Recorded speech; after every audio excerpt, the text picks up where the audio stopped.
सवाल कर लिया था पहले। अब अपन इसका दूसरा प्रश्न करते हैं। ठीक है, जिस प्रकार से हमने पहला प्रश्न किया था ठीक उसी प्रकार से ये दूसरा प्रश्न करेंगे। आगे देखते हैं। सवाल लिखेंगे एक्स स्क्वायर माइनस 2x बराबर माइनस के 2 कोष्टक के अंदर 3 माइनस के x। आप पहले प्रश्न को थोड़ा समझ लीजिए, प्रश्न में करना क्या है। ठीक है, ये आप अगर धीरे धीरे आप समझ जाएंगे तो फिर आपको प्रश्न आसान लगने लग जाएंगे। ठीक है, अभी क्या है आप पूरा समझते नहीं और केवल उसे रटने का प्रयास करते हैं, तो रटना नहीं है, सवालों को समझना है। ठीक है, यहाँ पर देखिए ये सवाल हमारा पहले से सॉल्व किया हुआ है। सॉल्व हमें इधर कुछ करना ही नहीं है, सॉल्व तो इसको करना है। ठीक है, तो एक्स स्क्वायर माइनस 2x बराबर सॉल्व इसको क्या करना है, इसका केवल इसमें गुणा करना है। इससे पहले हमने एक सवाल किया था, जब आपने देखा होगा इसका 2 का गुणा हमने इसमें किया था, ये इसको पलट दिया। उसमें क्या लिखा था कि 2x माइनस के 3। अब आप समझिए यहाँ पे देखिए 2 जैसा का तैसा लिखा हुआ है, x भी लिखा हुआ है, 3 भी लिखा हुआ है, सवाल तो सेम है, बस संख्या बदल दी। तो हम इसका जब इसमें गुणा करेंगे तो क्या आ जाएगा माइनस का 6। ठीक है, और जब इसका इसमें गुणा करेंगे तो ये माइनस और ये माइनस, प्लस का क्या हो जाएगा 2x। ठीक है, यदि कुछ छात्र कमज़ोर हैं तो वो इसको समझ सकते हैं कि जब प्लस गुणा प्लस बराबर क्या आता है प्लस, माइनस गुणा माइनस बराबर क्या आएगा प्लस, माइनस गुणा प्लस क्या आएगा माइनस, और प्लस गुणा माइनस क्या आएगा माइनस। ये चारों चीज़ें ठीक है आपके कक्षा 9th की ब्रिज कोर्स में दी गई। ये चारों चीज़ें यदि आपने उस पेज को पूरा कंप्लीट कर लिया, 2 असमान चिन्ह, ठीक है, यदि कभी भी 2 असमान चिन्ह आते हैं, मान लीजिए एक काय का आ गया प्लस का और एक काय का आ गया है माइनस का, यदि कभी भी 2 असमान चिन्ह आ जाए, विशेष ध्यान समझना, जब कभी भी 2 असमान चिन्ह आ जाएं तो वो हमेशा क्या होते हैं घटते हैं। क्या होते हैं घटते हैं। क्या होते हैं घटते हैं। जब हमेशा आप विशेष ध्यान समझें, प्लस और माइनस असमान चिन्ह है अलग अलग। ठीक है, इसमें ऐसा भी आ जाए तब भी घटेंगे, पहले माइनस आ जाए फिर प्लस आ जाए तब भी क्या होगा घटेगा ही। ठीक है, जैसे एक उदाहरण समझते हैं छोटा सा, माइनस के 2 और प्लस के क्या लिखा है 4, तो 4 में से हम क्या घटाएंगे बताइए 2, क्या घटाएंगे 2, तो प्लस के क्या बचेगा 2। ये पूरा उसमें समझाया 9th के ब्रिज कोर्स में, आप 9th का ब्रिज कोर्स पढ़ लें। ठीक है, जिससे आपको ये समझ में आ जाएगा।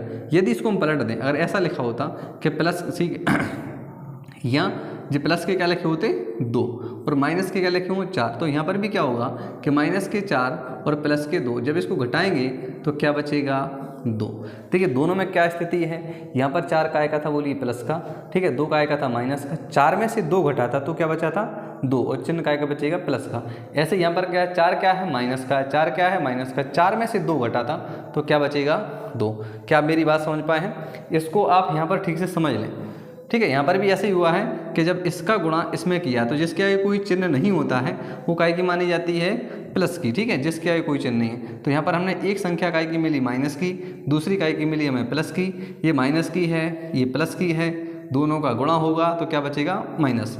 तो 3 दूनी क्या हो गया 6 और माइनस का चिन्ह बचेगा। यहाँ पर माइनस है यहाँ पर माइनस है, दोनों का जब गुणा हुआ तो क्या बनेगा प्लस। हमने यहाँ पढ़ा कि माइनस गुणा माइनस बराबर क्या बनेगा प्लस। ठीक है, इतना आप 9th की ब्रिज कोर्स में समझ लें, पूरा पेज दिया एक, उसमें कुछ सवाल भी दिए हैं। ठीक है, चलिए अब हम इसको करते हैं।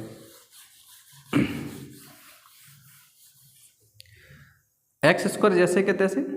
ठीक है, अब हमें पूरे पद में ये देखना है कहीं एक्स स्क्वायर दिया है क्या, तो इसमें कहीं एक्स स्क्वायर नहीं दिया, तो फिर हम क्या करेंगे अगला पद लिखेंगे माइनस के 2x।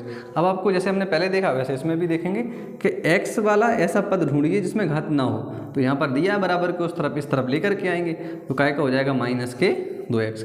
अब क्या बचा है केवल 6 जब इस तरफ आएगा तो काय का हो जाएगा प्लस का और बराबर में 0। ये आप लगाना विशेष ध्यान से, यदि आप इसको नहीं लगाएंगे तो सवाल हो जाएगा गलत, एक भी आपको नंबर नहीं मिलेगा।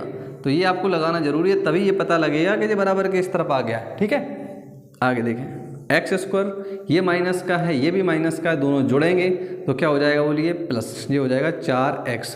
एक चीज़ और समझिए, अभी हमने एक चीज़ तो समझ ली थी कि प्लस और माइनस आएगा तो हमेशा क्या होगा घटेगा। क्या होगा घटाते हैं। ठीक है, यदि माइनस और माइनस आएगा तो क्या हो जाएगा जुड़ेगा। क्या करते हैं जोड़ते हैं। यदि प्लस और प्लस आ जाएगा तब भी क्या करेंगे जोड़ते हैं। कैसे माइनस के 4 और माइनस के 4 तो क्या होगा जुड़ के माइनस के 8, प्लस के 4 जुड़ के क्या हो जाएंगे 8। यदि यहाँ माइनस के 4 और प्लस के 5 होता तो ये हमेशा क्या होगा घटाएंगे। ठीक है, ये चीज़ें आपको 9th के ब्रिज कोर्स में समझ लेनी है। ठीक है, या फिर मैं आपको ये कहते हैं 9th का ब्रिज कोर्स का एक वीडियो लेकर के आऊँगा, उसमें से आप इस पूरे चैप्टर को समझ लेंगे। ठीक है, जैसे ही समय मिलेगा हम उसको देख लेंगे। ठीक है, चलिए आगे समझते हैं। ये दोनों जुड़ गया, माइनस और माइनस प्लस के क्या हो गया है 4x, प्लस के क्या लिखेंगे हम 6 बराबर 0। अब हम यहाँ देख रहे हैं कि देखिए यहाँ हमें x² भी मिल गया, ठीक है, एक पद ऐसा मिल गया जिस पे घात नहीं है, और हमें अचर पद भी मिल गया। तो देखिए यहाँ पर क्या मिला, ax² plus bx plus c बराबर 0। क्या ठीक उसी प्रकार का मिल गया, तो हम कह सकते हैं। ठीक है, यहाँ ठीक है x² माइनस 4x प्लस 6 बराबर 0 1। ठीक है, द्विघात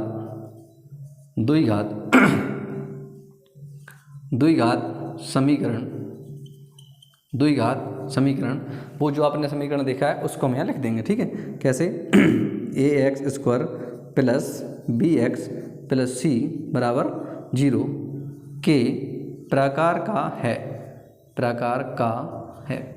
क्या आप मेरी बात यहाँ तक समझ पाए हैं? देखिए बहुत सिंपल था हमारा पहला सवाल, और उससे ज़्यादा सिंपल ये सवाल है। चूँकि ये सवाल इस अध्याय के सवाल 2 नंबर में आने हैं, तो बड़ा सवाल आने की संभावना बनती नहीं है। ठीक है, छोटा ही सवाल आएगा, 7वां और 8वां सवाल परीक्षा में नहीं आएगा, जिसमें 3 गातें लगी हैं वो अभी तक आया नहीं है, और यदि हम उन सवालों को करेंगे तो लंबा भी जाता है, लंबा होने की वजह से परीक्षा में नहीं आता। ठीक है, और यदि आ भी जाएगा तो आप उसे आसानी से कर सकते हैं, क्योंकि मैं इतने सवाल आपको सिखा दूंगा जिससे बाद में आपको कोई दिक्कत नहीं आएगी। ठीक है, या अब हमने इस प्रकार का लिख लिया है, बाद में हम क्या लिखेंगे अतः। ऐसा ना हो कि आप यहीं पे अतः लिख दें, नहीं तो गलत हो जाएगा। अतः आप क्या लिखेंगे अपना सवाल, अतः x² माइनस 2x बराबर माइनस के 2, ठीक है, और 3 माइनस के x 1 क्या है, द्विघात समीकरण है। क्या कहेंगे हम कि अतः यह एक द्विघात समीकरण